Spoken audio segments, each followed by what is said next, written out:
It's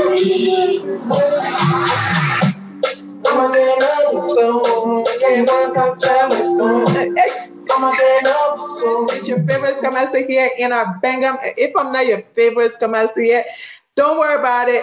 Today, I want us to really focus about how we can engage with other Scrum Masters to get the support and assistance that we acquainted in the community of practice, okay? So I have some stuff here from the Miro board, as usual, as always, for us to, go through it. So I remember saying the last conversation, at this point, you already met your manager, you met individual team members. Now you just want to mix and mingle with the Scrum Masters that are in the organization. I will repeat, you have to be proactive in order for you to get the support you need. You need to be able to proactively put time on Scrum Masters' calendar so you can get to know them and understand what is expectation for you as a Scrum Master within that organization. It varies from team to team and organization to organization. So it's always good to talk to somebody who has already been there. Now, on a personal level, I always say, ask how you're doing. And then once that conversation, small talk is done, you go, how long have you worked on your team and or the organization? That's literally you getting to know them. Once they answer that, sometimes they'll ask you about your experience, where you're coming from. Once that conversation is done, go ahead and ask, what do you do for fun when you're not at work, right? You want to get to know them on a personal level. And once they answer that, they'll ask you about yourself, and then you talk about you guys' birthday. What do you guys do when you celebrate your birthday? Do you celebrate birthday? People like to share stories about those special days for them, okay? Then once you're done with that, you go ahead and start talking about, what do you believe is the most challenge within the organization from their lens, right? It's always good for you to ask this question because you have not been there long enough to know anything, and everything that you encounter will be new to you. But at least if somebody has already cued you, you'll be aware when you face certain situation and know how to address them, okay? You can ask them, what do you like most about being in the organization, just from this standpoint, and also on your team. What is the one thing the team or organization can do differently prospectively? Are there things that they feel the organization could be doing differently to better their work experience, right? What does your typical day look like? I'm just curious to know about that. You can ask what their typical day look like. What would be the best way for us to stay connected? I always try to finish my conversation asking that because I want to make sure that at least I meet other Scrum Masters within that organization at least once a month, whatever cadence we decide, that's the cadence we're going to go with. As far as like getting to know expectations, and this is really different from team to team, organization to organization. It's always good for you to ask that Scrum Master, can you show or explain how you facilitate your events and who leads what? The reason I'm saying this because in one organization, the Scrum Master is the one who leads all the events. In another organization, the product owner leads sprint planning, backlog refinement, and sprint review, right?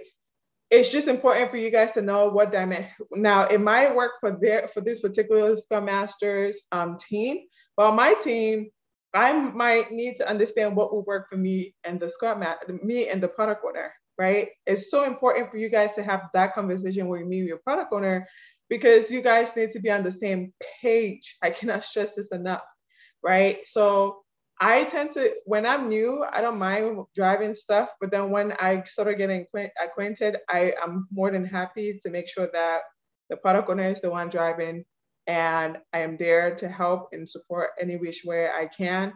Like for example, today, the product owner wanted me to clone a story that they were talking about. That's a quick and easy thing to take away from her hand so she can focus driving on the conversation. And then I'm on the back hand helping to clone that story that she needed.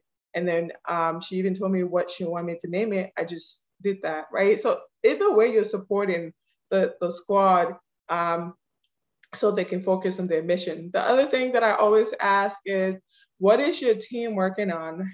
Can I find your team process or information anywhere? The reason I'm asking this is because most organizations or most Scrum Masters should be keeping some type of, structure as far as like information that can be found by anybody within the organization on Confluence. That's where documentation storage, most organizations I've worked with have used Confluence to store like working agreements and all that good stuff. My current company right now does a really good job. If I was to get transferred to any team, I can go on Confluence, type in the name, and all the information that they've ever done or worked on will be on Confluence, and it's easier for me to just go there and search in that database. So it's important for you Scrum Masters to keep information on working agreement, definition of done, however your team operate, and a display where anybody can see it and understand, like, this is the team's mission, this is what they're working on, here are the resources here are the reports and stuff without bugging you, right? So it's just to make it easier for anybody and for yourself too. When you leave, you want to leave a legacy, right? And then I just asked, like, what practices are in place or decision criteria do you use to order the backlog now, in the perspective of how their product owner is using what's the method they're using to order how do they get stuff into their backlog and stuff like that. So it's really good for us to have this conversation with other Scrum Masters, because then we get to understand the expectations that is implied for us, right? And so we can start asking the right questions. So I just wanted to share today this video. Once again, I always share so that we can empower each other. And if you don't know this information, now you do know the information. Now you know how to address the situation or how to address other Scrum Masters without feeling like you don't know enough, right? You can still ask questions. The best time for you to ask questions is when you're new, because you may have been Scrum Masters for 7 years, but if you're new to organization, you're new to organization, right? Everybody has their own way of doing stuff. So it's okay for you to ask questions, and nobody would think that, oh, where's the Scrum Master of 10 years doing asking this question? Well, you never worked there, right? So in order for them to set you up for success, they kind of need to answer the question for you. So I just wanted to share that so you know. If you like this video, go ahead, share, like, and of course, come back for the next one. Bye.